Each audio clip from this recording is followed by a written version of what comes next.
Exact मतलब question नहीं आएगा, हाँ। क्वेश्चंस की ऑप्शंस जो याद हो जा रहे पीवाईक्यूज करते करते, तो उसका कोई मतलब तो है नहीं हाँ, ऑप्शंस याद होने में। है ना, ठीक है, ऑप्शन जिससे- याद नहीं, अप्रोच इंपॉर्टेंट है। जैसे क्वेश्चन में क्या हम्म, क्या इन्फॉर्मेशन गिवन है और क्या फाइंड करना है, उस बीच का जो रास्ता है वो पता होना चाहिए। मतलब गिवन इन्फॉर्मेशन और क्या फाइंड करना है, उस बीच का रास्ता याद हो जाए तो अच्छा है। क्योंकि हमें क्वेश्चन में कुछ इन्फॉर्मेशन दिया होता है, थ्योरम बेस पे हम लोग आंसर निकाल लेते हैं इस तरह से। हम्म। तो जब सीवीटी दिया था उस टाइम पे तो मतलब क्वेश्चंस रिपीट ही हो रहे थे, जो मॉक टेस्ट में जो क्वेश्चन दिए थे, तो हाँ क्वेश्चन देखते ही ऑप्शन सी ऑप्शन डी याद आ जा रहा था। वैसा अभी इसमें है नहीं पीवाईक्यू में। हाँ, हो जाएगा, वैसे ही हो जाएगा। अभी आप प्रैक्टिस करोगे तो वो भी उसमें हो जाएगा।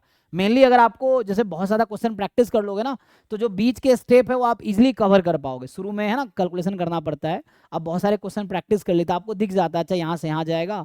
तो ठीक है, अगर याद हो जाएगा तो नुकसान नहीं, अगर आंसर भी याद हो गया, ऑप्शन भी याद हो गया, तो क्या ही नुकसान है ना, तो उसमें कोई नुकसान थोड़ी है। जैसा बट ये है कि ज़्यादा से ज़्यादा क्वेश्चन प्रैक्टिस करो, चाहे वो पीवाई क्यूज के हो या नॉन पीवाई क्यू हो, बुक का एग्जाम्पल एक्सरसाइज हो, चाहे मॉक टेस्ट वाले हो या किसी कोचिंग का असाइनमेंट हो, कैसे भी, लेकिन ज़्यादा से ज़्यादा क्वेश्चन सॉल्व करो। उससे आपके दिमाग खुलेंगे कि क्या इन्फॉर्मेशन दिया होगा तो क्या लगाना है, क्या इन्फॉर्मेशन पे क्या फाइंड करना है, ये चीज़ें हैं।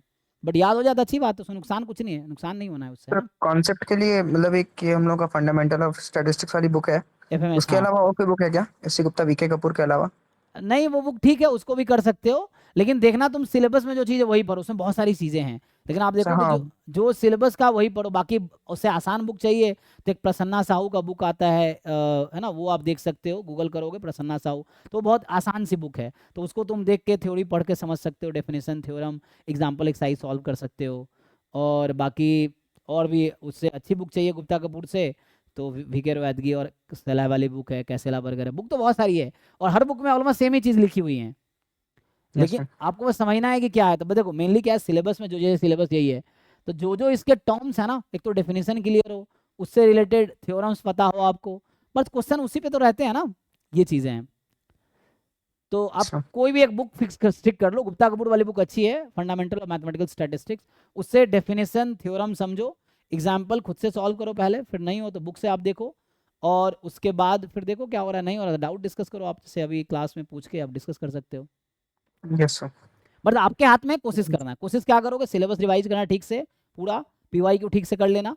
फिर प्रैक्टिस के लिए या तो असाइनमेंट डीपीपी कर लो या मॉक टेस्ट कर लो, इतना ही काफ़ी है। इसी को मतलब रिवाइज करते रहो, तो रिवाइज करते रहोगे तो आपका ब्रेन शार्प होता रहेगा, है ना, क्लैरिटी आती रहेगी, बस यही है। ठीक है। यस सर, थैंक यू ठीक सर। है, थैंक यू, हाँ।